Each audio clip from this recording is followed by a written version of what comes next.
This year, Malaysia celebrates 50 years of independence. It's a fast-changing society with a new king, one of the youngest in the world. Tuanku Mizan Zainul Abidin is only 45. He's a thoroughly modern man, but a champion of tradition. He must lead a double life, performing his public duties under the spotlight as a king and protecting his private role as a man, husband and father. At a crossroads in his own life, about to be crowned king, Tuanku Mizan allowed us to be special guests at his coronation. An exclusive opportunity to go behind the scenes of a spectacular ceremony, to see a man becoming a king.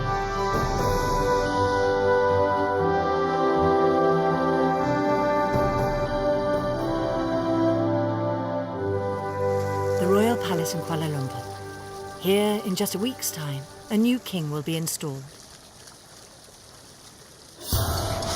Preparations for this historic event are in full swing. The throne room must be renovated. The precious royal regalia, the symbols of power, must be repaired and polished. Hundreds of staff must be rehearsed and drilled. The coronation will be transmitted live on television. The nation will be watching. But there's an even bigger challenge. Palace staff must satisfy the toughest critic of all, King himself. They must face the fact, perfection is the only option. We have to be ready. It's 50 years since Malaysia became independent, and the coronation is expected to be the high point of this anniversary year. The event is keenly awaited in the capital city, Kuala Lumpur.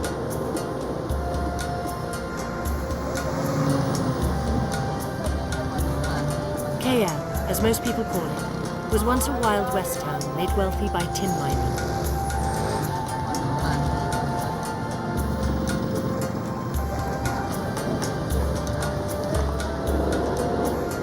It's become one of the great cities of modern Asia. Its skyline, especially the world-famous Petronas Twin Towers, is a symbol of this young nation's ambitions. Islam is the official faith in Malaysia, and the king is a devout Muslim.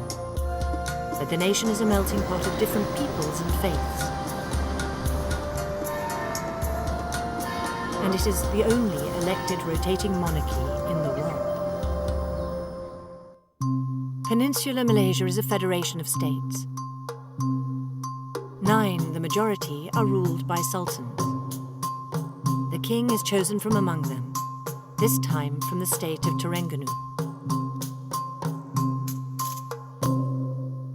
This patchwork of states became a new nation just 50 years ago.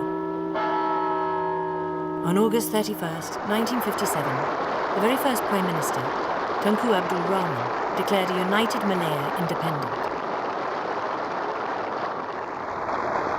Merdeka! Merdeka! Merdeka! The Prime Minister, who was himself of royal blood, believed that Malaya should have its own king. But there was a problem. There were 9 powerful and assertive Malay sultans. Which one should be chosen? Tunku's solution was a political masterstroke. He proposed that the sultans take turns becoming the supreme ruler. The king of kings would then be elected amongst the brother rulers, from the brother rulers. So he would then, for a duration of time, for about 5 years, a fixed time, he would then be the king of kings. This supreme ruler would hold power for a fixed term of just 5 years.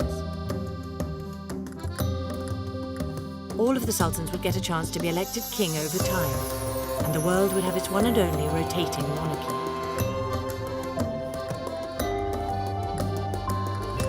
Within 2 weeks of independence, the new Federation of Malaya had its first king.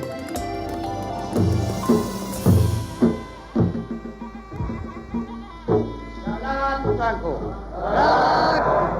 Daulat Tuanku. And this is unique in the world. It's really a unique system because never repeated elsewhere. Almost 50 years later, the rulers of the Malay states still meet in the National Palace every 5 years to vote for the new king. An order of succession was set in 1957. The longest ruling sultan went first. The role of the council is to make sure the next in line meets with majority approval. It's a secret ballot, and a sultan needs 5 votes to become king. All deliberations are secret, but the election of Tuanku Mizan never appeared in doubt. First of all, I thank God for my election, and also I feel relieved and thankful to the Council of Rulers for their trust in me to perform this duty as the Agong. Tuanku Mizan was officially proclaimed king in December 2006, nearly 5 months before the actual coronation. The king is head of Islam. He can declare a state of emergency, appoint judges, and has the right to pardon. But in reality, the role is largely ceremonial. 50 years after independence, Malaysia is looking to make its mark on the region and the world. There is intense interest in the new king.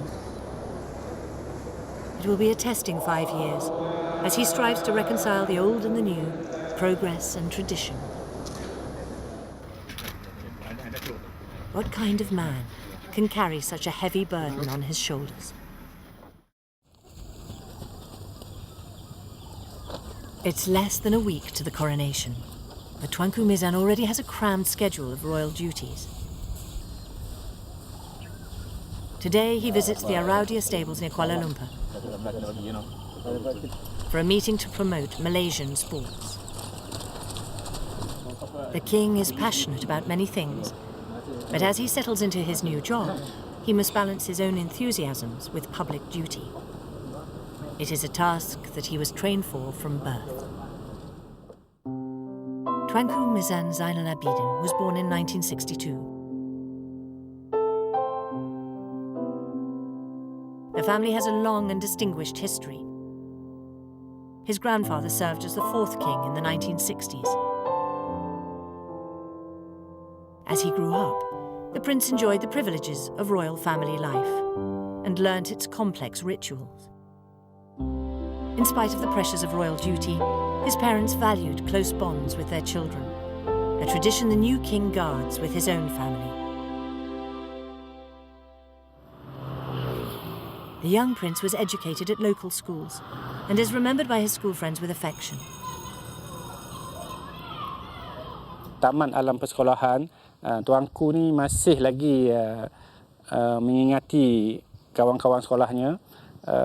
Sebagai contoh, di mana saya pernah terserempak ataupun berjumpa dengan tuanku di masjid, dan tuanku sambil bersalam masih lagi bertanya khabar, dan kalau di majlis-majlis rasmi tuanku sempat lagi menegur walaupun dengan ekor matanya lah.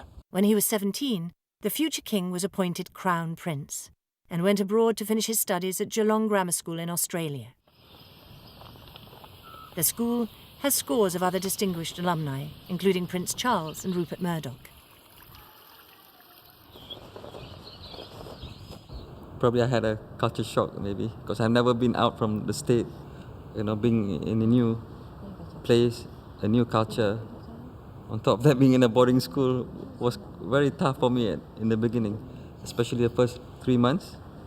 And I remember I had to give up my economy class because I couldn't understand my teacher's accent. He's too much of an Australian accent. I didn't understand him at all. After Geelong, the future king completed his education at Sandhurst Royal Military Academy and then at university in London, where he studied international relations.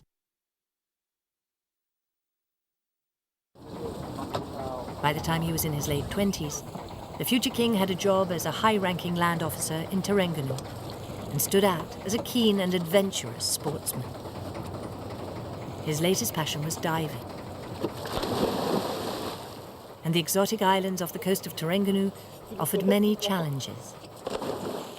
I wish I could, but I stopped to do scuba diving since I became the Sultan, because due to the work commitment. But before that, I used to go to the islands every month. I make sure that I spend a few days on the island to do scuba diving. The Crown Prince was naturally a most eligible bachelor, but not for long. In 1996, the then Sultan married Her Majesty the Sultana Nia Zahira at a ceremony at the palace in Kuala Terengganu. The royal couple have 4 children, 2 princes and 2 princesses.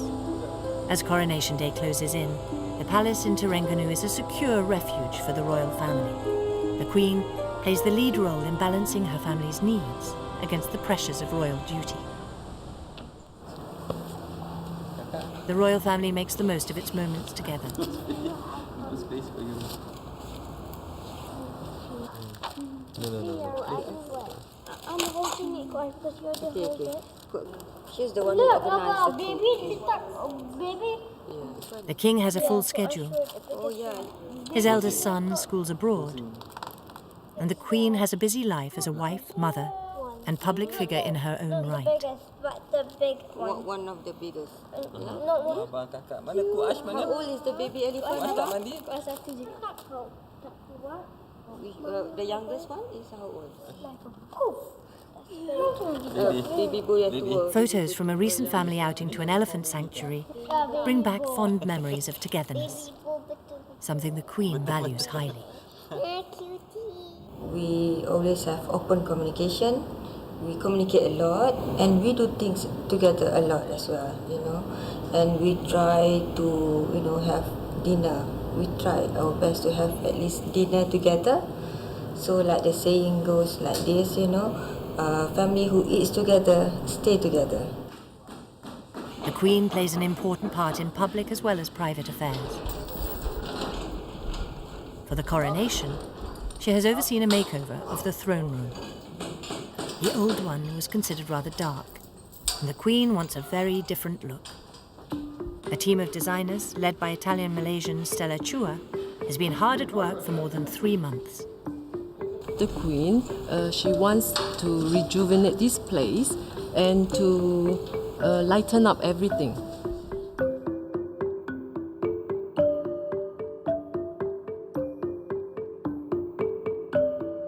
So what we've done here is very much based on an 18th century concept. Lots of white, gold, and you can see all those marbleized art. To complete the Queen's makeover, the designers have imported 5 magnificent glass chandeliers, all the way from Italy. As you can see, the best Murano glass in the world. For this chandelier, they had wanted very subtle gold leaf inside the Murano glass, if you can see, with this turquoise blue accent. Yeah?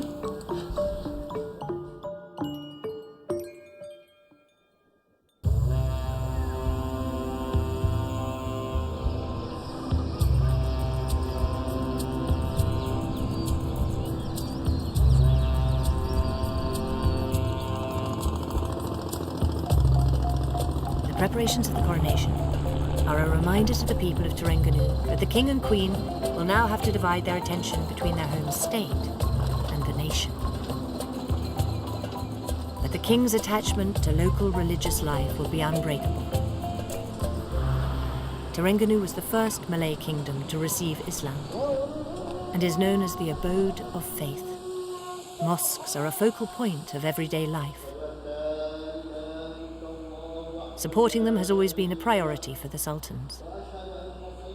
Whenever the king is at home, he attends Friday prayers at the old mosque built by his great-great-grandfather.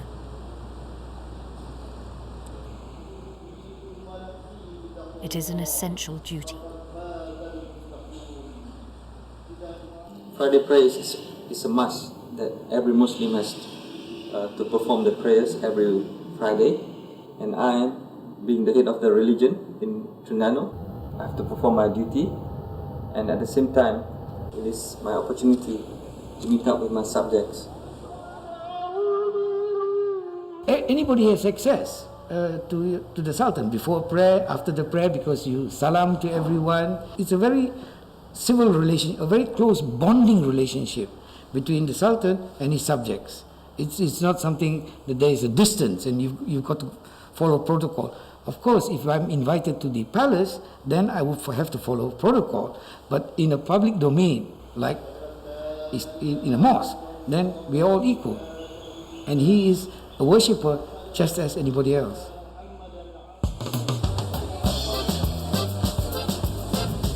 Indeed, everyone seems to know the king. At Kuala Terengganu's bustling central market, it's not difficult to find people who have long and fond memories of His Majesty. Saya tengok tu benar lah. Maknanya zaman budak-budak. Tak ayah dia yang budak-budak kan dia bagi duit kan.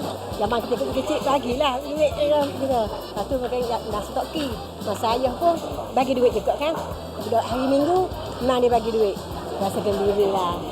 Rasa alhamdulillah mana sultan kita yang jaga kan. Gembira sangat lah. Memanglah kita gembira kan. Sultan kita jadi agung. Lagipun dia masih muda lagi kan. Dia tak sama macam sultan lain, dia berumur sikit ni, sekarang dia muda, dia mungkin dia ni berjiwa rakyat sikit. Macam kita pun boleh katakan rapatlah kenal dengan dia. The king says it was a beautiful game of football that brought him closer to his subjects. Well, maybe it's true what they say. They've seen me playing football, and I've been playing football since from small, as far as I remember.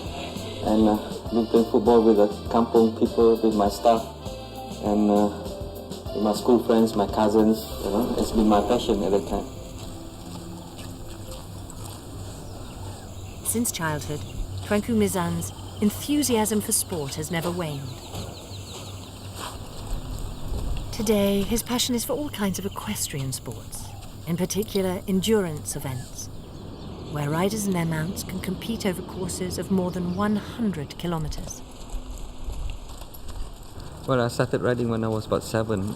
That was the first time that my father put me on the saddle, and then he taught me to play polo.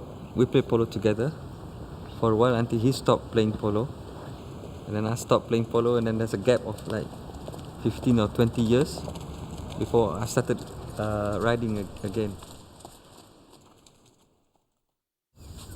Preparations for the coronation cost the king a place at the Asian Games and the chance of a hero's victory. But back in the saddle, he was preparing for an endurance race in his home state of Terengganu, which he had helped organize himself. For the king, riding has led to enduring friendships too, especially with his horse's devoted vet, Dr. Bala. His Majesty really loved his horses as much as he loves his children, and he really cares for them. And whenever His Majesty is away on a hectic schedule, time to time His Majesty would bring me up and ask how the horses doing, how are they training, and the care and well-being. It's always of great concern for him always. I can say His Majesty is always down to earth and always kind to the people. All the people of this country respect him and admire him.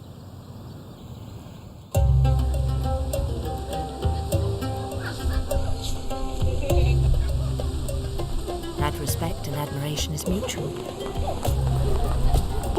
Tuanku Mizan takes a keen interest in the talents of his subjects. On the little island of Pulau Diong works one of the most celebrated of Terengganu's craftsmen. His name is Abdullah Muda, and he makes hand-built boats using age-old skills. He remembers well the king visiting his boatyard.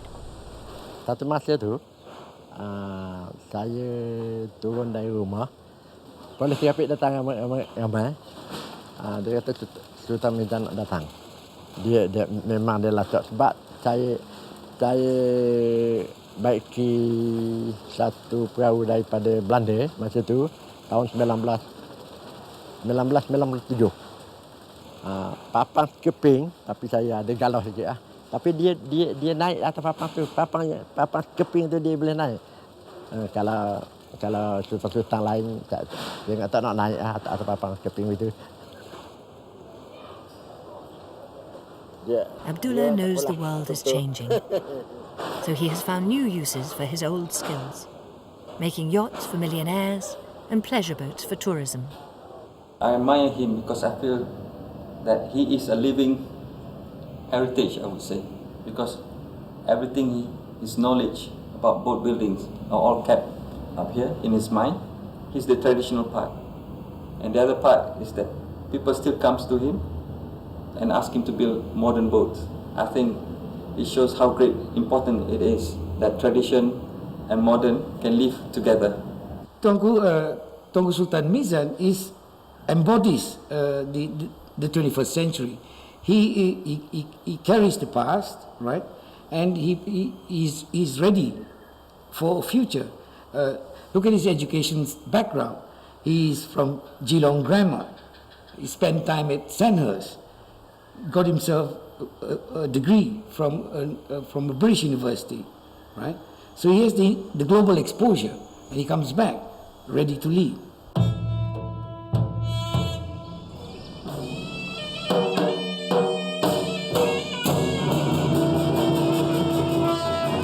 Coronation Day is looming. Terenganu's court orchestra and noble rehearse in the palace grounds. According to tradition, the king cannot be installed without them. The Nobat is the court music. Whenever the Sultan of the state of Terengganu attends a function, the court music must be there. It is part of the traditional palace protocol.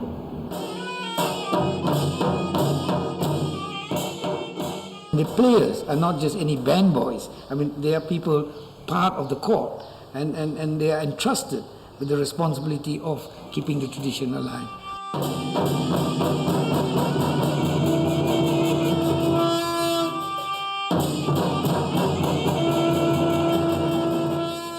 Apabila kita tengok, kita main nobat, apabila keberangkatan tuanku masuk ke dalam Balarung Seri, dengan nobat yang kita buku tu, dengan gerak langkah dia tu, semakin bertambah daulat tuanku tu. It gives me the strength whenever the music is being played, and it gives the audience, the people who are present at that time, a certain kind of feeling that the Sultan is walking into the throne room. It does make a difference, I think.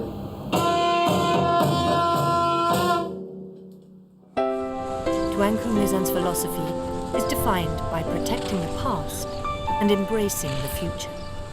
Terengganu, the king's home state, is changing fast, and the king is happy to encourage innovation. Kuala Terengganu now plays host to the annual Monsoon Cup, the prestigious international sailing event. The king is one of its keenest supporters. But as His Majesty navigates the people of Terengganu into the 21st century, he must now turn his mind to the affairs of the whole of Malaysia. His last act as Sultan was to hand over the affairs of Terengganu to his 8-year-old son, supported by a council of advisors. It is ceremonial, first of all, to install my son as the regent of the state. It was quite emotional for me. I feel very, very sad about leaving Terengganu, but at the same time, I'm also looking forward to perform my duties in Kuala Lumpur. Tuanku Mizan then bade farewell to his state and his subjects and flew to Kuala Lumpur, where he would soon be proclaimed as king.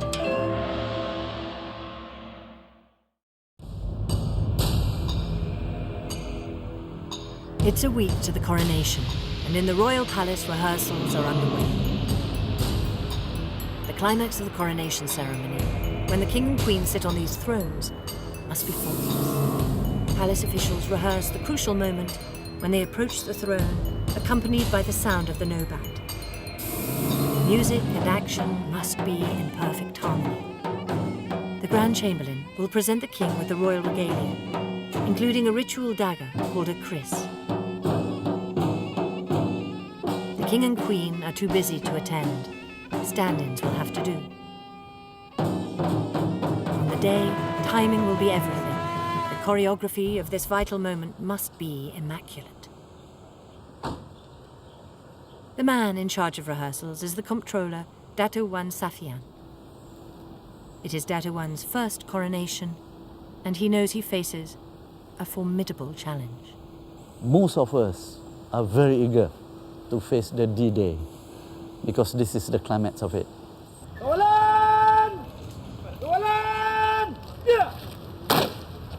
Malaysia's armed forces will be represented by the elite Royal Armoured Corps, a ceremonial battalion. On Coronation Day, they will be inspected by the King, a former Colonel-in-Chief. Every one of the 600 soldiers must play their part to perfection. The army has a huge advantage over palace staff. Soldiers are used to being drilled. At this stage, the comptroller walks with a light step.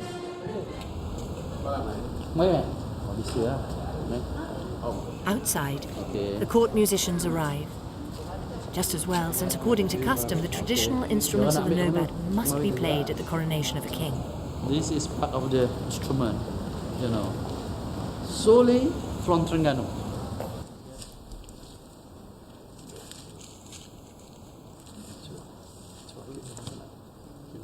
Everything is focused on the high point of the drama, the sequence of events when the king is installed. It requires coordination between the palace staff and the Nobat and a small brass band who must play the national anthem behind the scenes. Its part being taken today by a tape recording.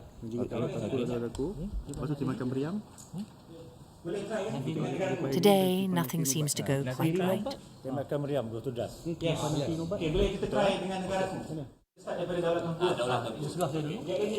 The comptroller orders another run-through.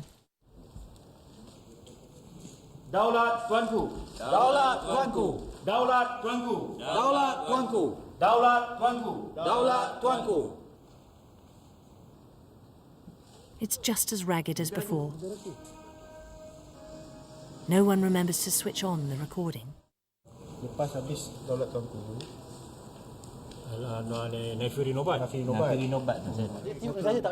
But lack of coordination between the different actors and the Nobat is giving the comptroller a real headache. At the end of this first day, he is a worried man. That we have to have more rehearsals after this. In other words, I'm not exactly happy. I'm not happy on what we have done. The set isn't ready in the throne room either. Carpenters seize on a gap in rehearsals to complete the raised platform where the sultans will sit on Coronation Day.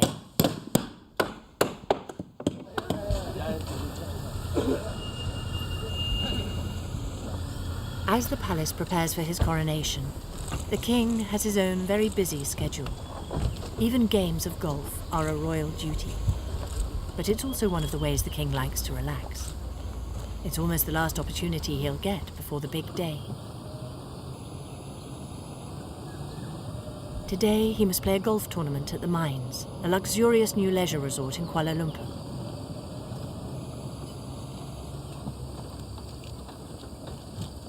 The king is a golf enthusiast, but today is not just about pleasure.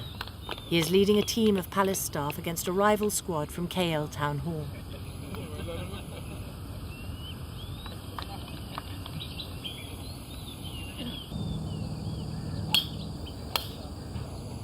This is a bit of light relief in the king's schedule. But soon he'll have to turn his mind to a more serious royal occasion.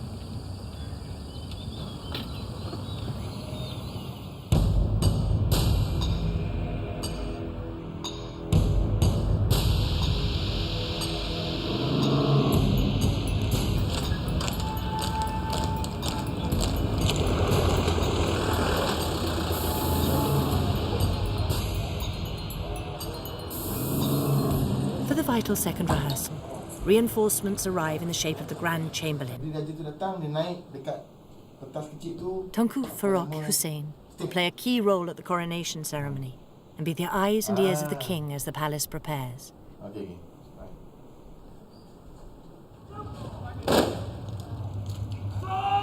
It's 9:30, and the rehearsal begins with a classic army drill.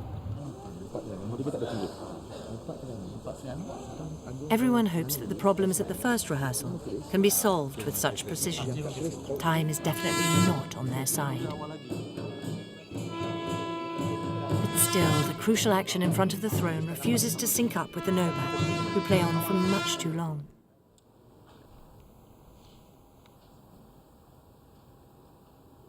This seems to have a knock-on effect. Still, no one knows when to start the national anthem tape. Yet again, it's a bit of a mess. One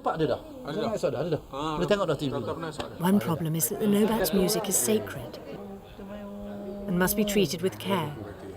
It's not easy to ask for a change.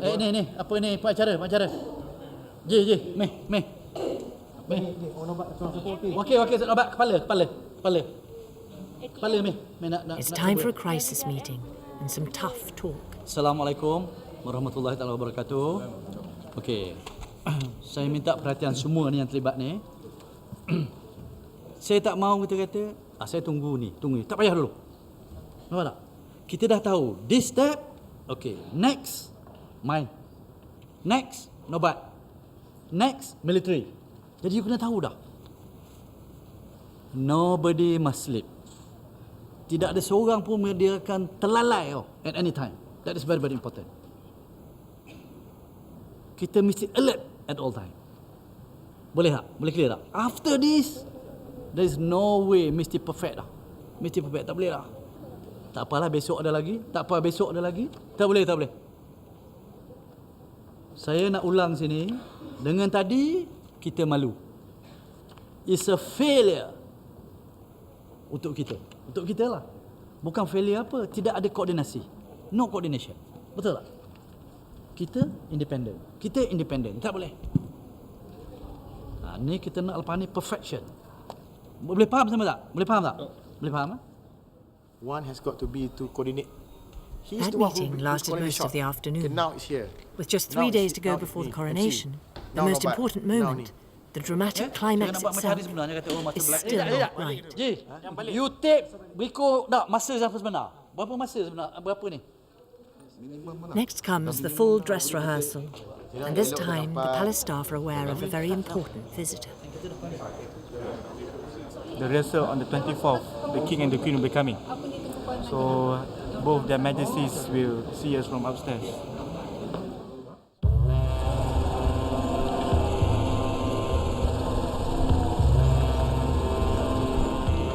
Controller and his team sweat it out at the palace. Other vital ceremonial ingredients are being prepared. Kuala Kangsar, some 250 kilometers north of Kuala Lumpur on the banks of the Perak River, is a royal town, home to the Sultan of Perak.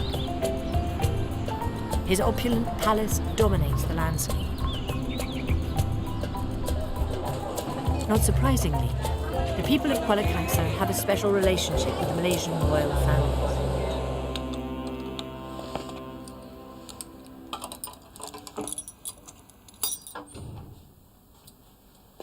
Here for over 30 years, a small company of expert craftsmen has been making royal regalia and then maintaining them in perfect condition.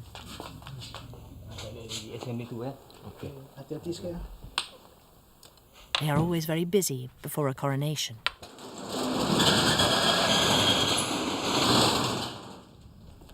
For 5 weeks, they have been repairing and polishing all the regalia for the king's coronation. Now their work is almost complete. The royal regalia reflect the traditions and heritage of the sultans. Today, the craftsmen are preparing the chokma, or royal maces. They are modelled on old war clubs and are cast entirely of silver. Each kingdom would have its own regalia. That comes from an older tradition. So when you have a king of kings, you needed your own regalia, the regalia of the king. So they created a regalia of the king out of the tradition that was already embedded in each of the kingdoms.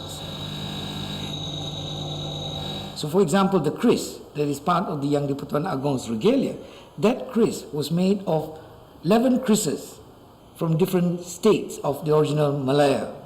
And they brought and forged a new kris.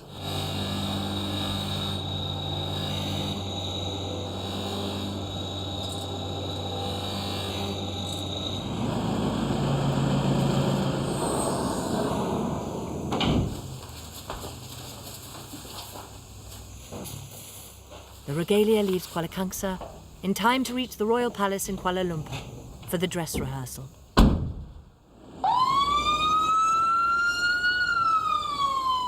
To avoid any possible embarrassment, it heads for the federal capital under police escort.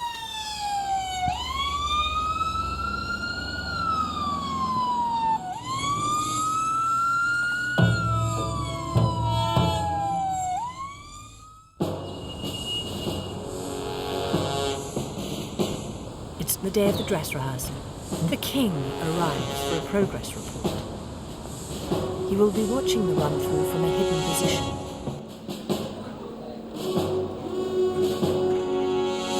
In the throne room, the tension is palpable.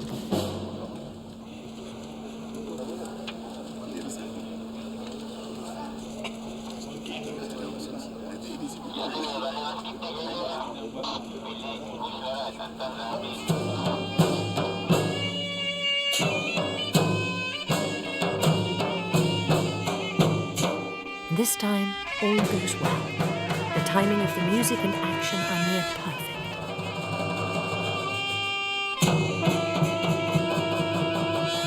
Behind the scenes, the players are being closely watched, and not just by the cameras. The rehearsal is over, but what does the most important person of all make of it? National Geographic are summoned to a brief and impromptu royal press conference. A few things needs to be rectified. I think overall it went really well. Yes, it's only a minor things.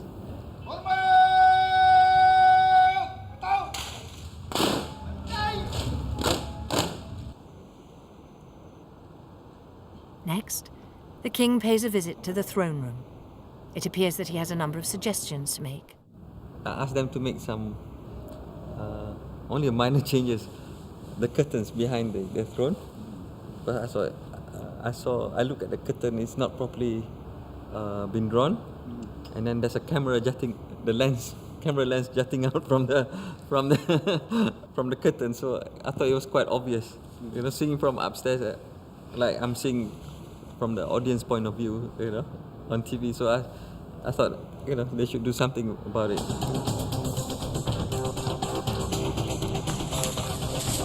Everything is ready at last. Well, almost. In these last hours, more than 400 gifts for the VIP guests must be perfectly wrapped. The final tour of the palace must plump every cushion and perfect every last detail.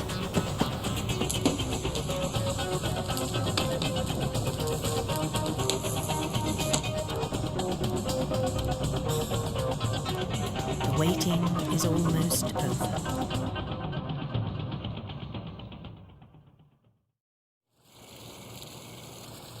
It's the night before Coronation Day. There's less than 15 hours to go before the ceremony begins. But there's one latecomer, one key member of the cast still to be rehearsed. This is the king's 9-year-old son, Tunku Muhammad Ismail, who is the regent of Terengganu while his father serves as king. He attends a school abroad and has flown up just in time to be briefed. Exactly where to sit and what to do. Protocol dictates that adults must address the regent at his own height. And they showed me where I was supposed to sit and what I was supposed to do. I wasn't worried. They make me feel calm.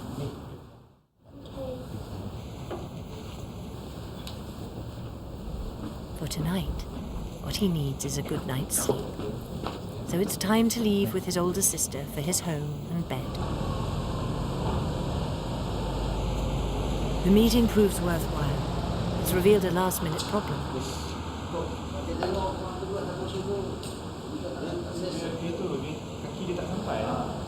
Ada footrest ke? Bila dia duduk tu, dia kecil. Ada Dia jauh ke footrest, belakang. ada footrest. Jadi kaki dia macam tergantung. Ada footrest.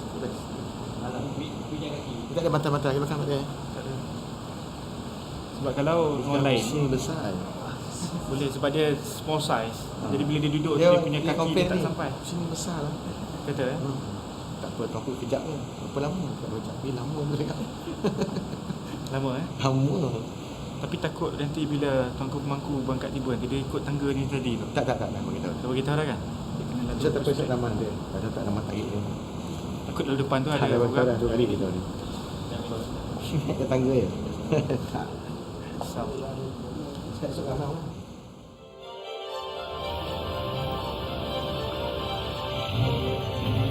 It's Coronation Day. At the Istana Negara, the National Palace, a metal armada of cars begins to pour through the gates.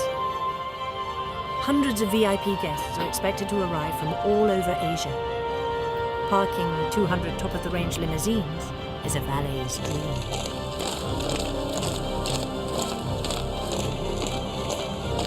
The ceremonial guard must prepare for the king's arrival. For their officers, improvements can always be made.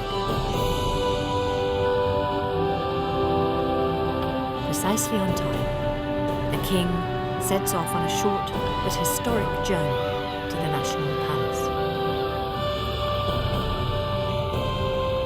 He is flanked by motorcycle men in black, part of a crack security unit trained to defend the king at all costs.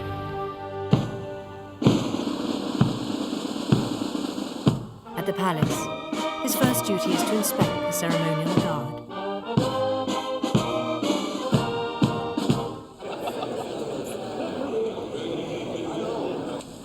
Last-minute sound and vision checks are being made. The coronation will be transmitted live on Malaysian television. Millions of viewers will be watching.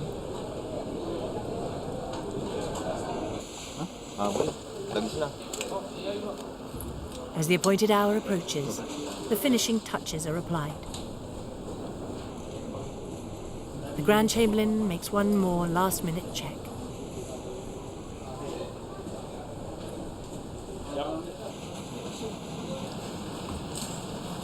The royal regalia arrived safely from the workshop in Kuala Kangsar. Now they are handed to the warriors, who will protect the king as he enters the throne room. Inside the throne room, VIP guests are gathering. Heads of state, foreign diplomats, prominent business people, and even a superstar. Then, the sultans are announced. One by one, the rulers of the Malay states take up their places. Among them, the young regent of Terengganu, holding his own among some very grand people. For the prince, it's a very special day off school. He will remember his feelings at this moment for a lifetime. Proud, happy, and excited. And finally, the last act of the drama begins. As I recall, walking down the aisles towards the throne, I felt a lot of responsibility. It's a heavy burden I have to carry. It's a big responsibility, and I have to do it well. And that's how I felt at that time. And even now, I'm still feeling it.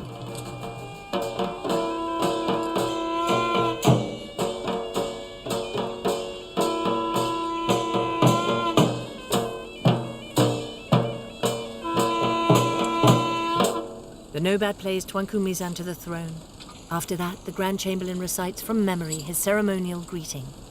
It's the turn of the Grand Chamberlain to present the king with a ceremonial dagger, the Kris Panjang Di Raja, the most important piece of regalia, which symbolizes the power and authority of the king. Normally, this is practice for the Agong to pull out the kris and kiss the kris. What I did was, I just bring the kris up to my forehead as my way of accepting the kris. The kris itself symbolizes the power of the king on his subjects and as the protector of the land.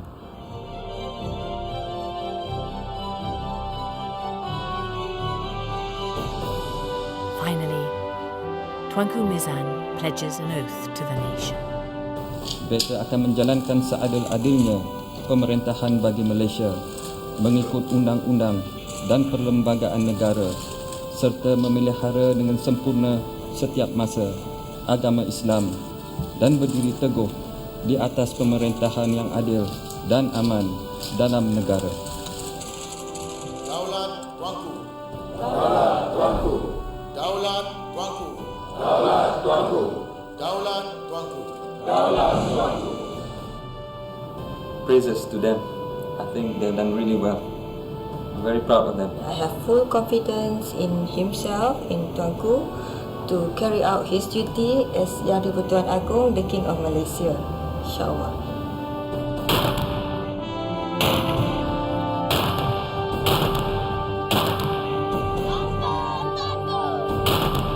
Daulat Tuanku.